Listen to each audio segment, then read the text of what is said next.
All right, I'm starting this video, and I did start it with my normal, hey guys, and then I asked myself out loud why I always start with that.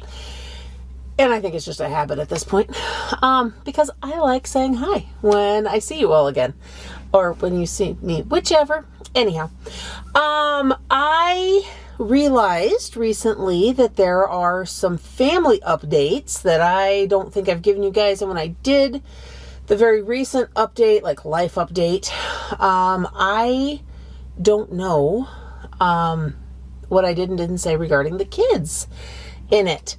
Guys, we have a lot of kids. That's partially why we have this channel. And anyhow, I want to give you guys a rundown on who's what and where. You guys know that before we moved back out to the Sioux Falls area, our oldest daughter, Jazmine, had moved out a while prior.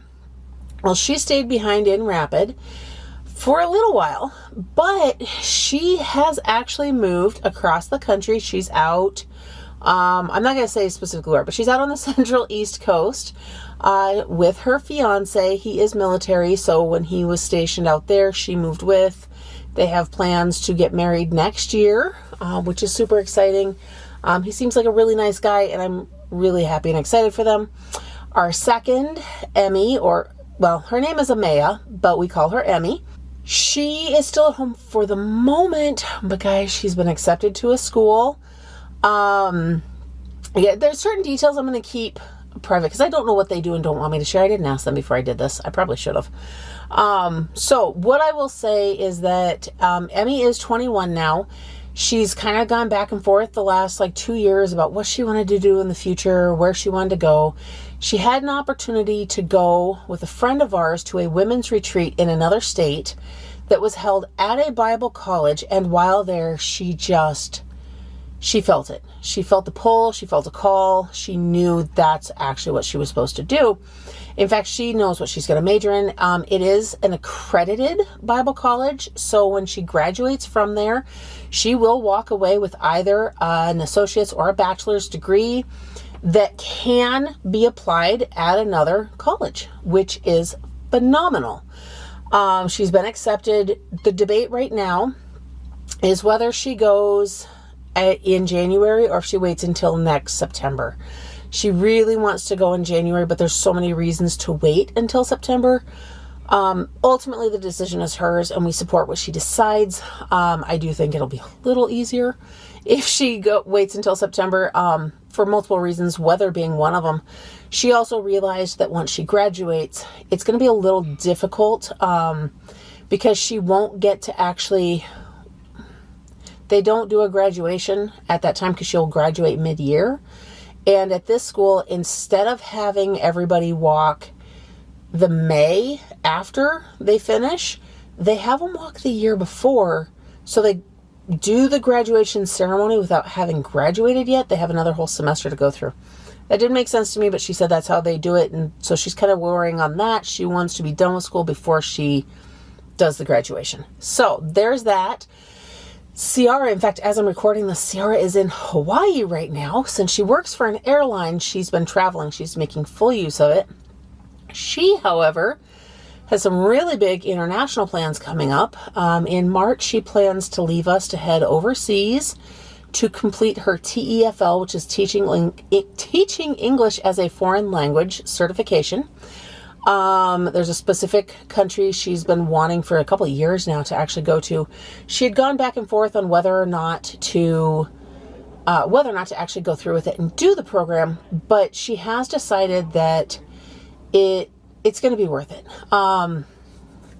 She kind of talked herself in some circles with all of it. She got accepted to a college down in Arizona, was going to go. She thought maybe if she gets a full teaching degree. But the more she thought about it, she realized it was a lot of debt for a degree that she wasn't actually specifically what she wanted. And the certification she can get without having gone to college, it's just in order to teach English as a foreign language in certain countries, you also need a teaching degree, but there's many, including the one she wants to work in. Ultimately, you don't have to have it. So she is enjoying her free travel, not free, but she's getting to freely travel for a very reduced expense right now until she goes for that. Then she plans to do kind of like a work study program for a while after that. So once she leaves in March, she's going to be gone anywhere from 3 to 9 months at least. And then we'll kind of go from there. Miss Charlie, Charlise is her actual name. She is going to turn 18 in March. And she really wants to get into her own place. She's looking at some amazing apartments that I think would be perfect. She doesn't have plans to take off and leave the area. She's actually doing a really amazing job of establishing herself right now. So she's planning on sticking with the job she has. She's got a routine down in life. She loves going to the gym. And like I said, the apartments she's looking at, there are actually some new ones that could fall in her budget. And she's kind of hoping she'd be able to get into. So she's working on the details of that because I know she's going to have to build some credit before then. I don't know if she's going to be able to meet her dream of moving out right at 18 because most of them require her to have credit. And I also know that there's a mix of opinions in the world about whether or not we should have been helping her build credit prior to 18 or not. That's not something I'm going to debate here right now. But that is something that it will come into play. And it did with Jazmine too. And it worked out just fine. She ended up with an amazing apartment and has done really well in life. So, like I said, Charlie then will be staying close. The other 3 will be so far gone. Blake is 12 now. And so tall. The kid is like 5'9", 5'10", somewhere right in there. And not showing signs of stopping. In fact, he's showing signs that all of the pants I just bought him will be worthless before the end of the calendar year. But we'll see how that plays out. Yeah, and yes, guys, I'm running through the biological kids first because we've not officially adopted any yet. But I'll get to that in a minute. Anyhow, Natalya, who we call Taya, she is actually going to be 10 in 2 days. She's so excited. And oh my gosh, the growth we're seeing in her is huge. Then you have Mr. Moo, our little Micah, who is 7. He will be 8 in a few weeks. His birthday is exactly 2 weeks after Taya's. And oh, the growth he's showing too. Aside from the fact, guys, he is physically huge. He is almost 8 and the size of most, like almost 10-year-olds. I mean, I know we don't really have small kids, but whoofed. So anyhow, I'm so excited. Guys, he can write his name. It looks like a toddler when they're first learning, but that's exactly where he's at developmentally. The fact that he can form his letters, he can tell you what letters they are. We are working on handwriting, and I have found out from others who have the same mutation as him that are older, almost all of them have struggled in life to grip a pencil until after the age of 9. So he's almost 8, and it's definitely not what most people would do for a hand grip, but he's figuring out how to do it in a way that works for him so that he can write. And he is just doing phenomenal. I got some really cool workbooks off of Amazon a while back that have grooves that you write in, but they also comes with pens with disappearing ink. So he can write in them over and over and over as many times as he needs to get the hang of things, which is exactly what Micah needs because he doesn't catch up or catch on to things as quickly as most people do. So there's all of that. Now let me get to the adoption side, but I'm actually going to have to move my van here because I'm sitting in a school pickup line and school is about to let out. So let me grab my kiddo, get to the house, and then I'll finish telling you guys about what's upcoming for our family as well. Okay, guys, I'm having some issues with my tripod not wanting to hold. It keeps my camera keeps falling forward. So you have to catch the school bus going by that also comes down our street, which is a whole other topic, because it's the school bus and I get here about the exact same time. So anyhow, what I was telling you guys that was just a blink of an eye for you and was roughly 10 minutes for me is that, so that was a run through of all of our biological children. We have had 2 placements for quite some time now. Both of them came to us over 2 years ago, about 2 weeks apart. We had gotten the first one with some of her siblings, and then her siblings had family members, and it was a whole kinship thing. Unfortunately, it didn't include her, so she remained with us. And then 2 weeks after she came to us, we ended up with 2 more that were siblings. And then, yeah, so here we are over 2 years later. In fact, I think we're at like 2 years and 2 months. And that first one, guys, our adoption is set for December. It has been a very long road for this kiddo. A lot of processing because she is 12. She's almost 13. This is something she wants, but she also is old enough to understand the gravity of it. And that, it ultimately, guys, there's so many people who don't understand what adoption brings. And to be honest, even when we started, I knew more than a lot of people tend to, just because of my own history with my birth family. But I have still learned so much. And this kiddo's kind of showing us everything that we've learned through trainings and everything else, about how adoption is still trauma. It's not just the trauma that they've endured before getting to this point. Adoption is trauma. And we have to acknowledge that. Now, does that mean that adoption shouldn't happen? Nope. That is not what it means. What it means is that she understands the fact that by being adopted, it is the finality of ever being with her siblings again before they're 18. Doesn't mean they won't see each other, but they will not get to be a part of the same family again. And she knows it doesn't remove them as her siblings. She knows it doesn't any of that. None of the kids in that scenario are too worried about the adults that used to be in their lives. But I shouldn't say none of them. She is definitely not worried about any of the adults that used to be in their lives. It is just the siblings, because that is who was together and they took care of each other and everything. But that's all I'm going to tell you guys about her past, because it's her story. It's not mine. But we do acknowledge that this has been kind of back and forth for her. She really hoped for a while that if she refused to be adopted, that she could be with any of the others. And it took a long time for her therapist and her worker and us to help her understand that that's not how it works, that the other kids are all being adopted by the families that they're with. And by refusing to be adopted here, and the behaviors that were coming out at that point, it would actually mean that she would just be the only one not being adopted. And I think enough was said, it finally clicked for her. And she did say this entire time that she didn't want to leave us. She just didn't want to be adopted because she was holding on to that hope. We actually had come to a point of accepting that this last spring. Guys, this has been ongoing for quite a while. She kept insisting. And so we said, you know what? We're not here to force you into this. So we said, okay.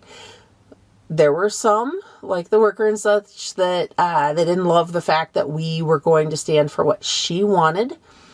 But guys, I'm not about to force a child into it. It feels wrong. Anyhow, over the summer, some shifts happened. We had actually gotten her into a new therapist who is phenomenal. Anyhow, I think it was the middle or the end of July, somewhere in there. She came to Shawn and I and asked us if she could not only stay, but if she could be adopted still. If we would adopt her. And, yeah, of course we said yes. In the process of trying to pause the camera so I could answer the spontaneous call that was coming through that didn't make sense, which I'm really not sure who it was. I actually think it was said child who asked permission this morning to give out my phone number to a friend of hers, so that she can come over and hang out. Anyhow, all of that to say, she is officially going to be legally a part of our family by the end of the year. She's actually, it's so funny. The one reason she's hesitating at this point, she wants to be adopted. But if she has any hesitation right now, it's because she realize that what I've been saying is that when she's adopted, she's no longer in foster care, which means we don't have to get permission for anything. Like, we are her parents. We will make the choices. But it didn't click that means, because we were saying, like, she won't have a caseworker anymore, and she knew that. But it didn't click until then that means she won't have her caseworker anymore. But we've all reassured her that we can still have contact with her worker. And when her worker comes out to the center of the state to do home visits and such, because they're supposed to check in on the kids at least once a month, that when she's in the area and if she has some spare time at night or something, we can say hi to her. So, yeah. And guys, I can't wait to share her. She wants to be in my videos so bad. We were given permission, but it just, and she's been in the background. It just hasn't seemed right yet. She is planning on changing her name, which is very controversial. And so with that, here's what I'm going to say. It was her choice. It's not ours. The only thing we said is that we will give her our last name. I have told her this entire time that if she chose to change her first name, the only requirement I'm going to put in is then that we use her current first name as her middle name. So it remains part of her name. And I know plenty of people who've gone by their middle names in their lives. So that way she can still go by that name if she chooses to. It seemed like the right option for me. She went up to me. Guys, this kid is smart. She has recognized within our family, and you guys probably noticed this when I was running through all the kids, all of our kids have, I shouldn't say all of them, most of them have their main name and then their nickname. It's just, I don't know why. It just is something we've always done. I like nicknames, I guess. But not everybody has one. I mean, Blake is Blake. I mean, I call him Bubba sometimes too, but that it's not like what we consistently call him. And Micah, he's got his Mr. Moo. Whereas all of the girls have a longer first name that has a shortened nickname. So I will introduce you guys to her after the adoption with her new name. But what I'll tell you is she came to me, a month ago or so. And she says, Mom, I want to change my name. But I've decided I want a new first name that can use my current first name as the nickname. Like, seriously, she came up with that. And so we sat down. I was like, you know what? That actually seems like an amazing option. Because then she still keeps her first name as her first name. She has something that makes her feel like she fits in more with all of the other girls in the house. She keeps her middle name. And then she still gets our last name. Like, it was genius, honestly. So she did exactly that. She sat down. I pulled up some baby name sites. We scoured the internet for options that contained her current first name. And she sat down with them, and there's one name she honed in on that I'm torn on, guys. It's not that it's a bad name. It's actually a very pretty name. It's just, to me, it's a very old name, which is not a bad thing. It's just not that we've just never really used older names. And I actually have a great aunt by the same name. So I guess you could call it a family name too. But I don't know. It hadn't clicked. And I asked her a few times, I'm like, are you sure? And there's a multitude of spelling options for it. But she picked out the spelling she wanted that worked best with the way her current name is spelled. And she's so excited. The paperwork's all been submitted with the new name. She signed them saying, yep, I want to be adopted. And yep, that's what I want my name to be. Guys, this is one thing that's so amazing about an older child adoption is the voice that they get in it. We wouldn't have changed her name. we were ready just to leave it as is and just give her our last name. But yeah, it's what she wanted, which is also hilarious because if you ever peruse through the adoption pages and stuff, there's a lot of opinions on changing kids' names. And there's a whole lot of hardcore don't do it's, which I get. And I'm sure that they mean younger kids, but you start listening to them and they're across the board. I don't care what their age is, don't change it. Well, we're not. She is.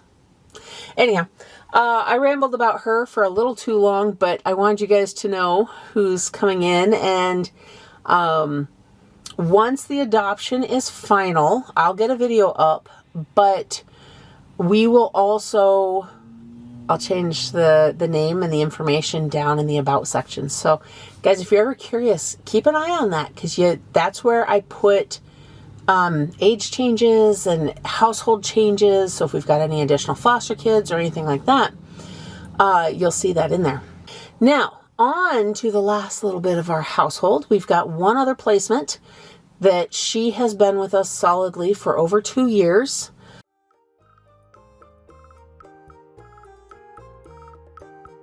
And yeah, that's the children in our house.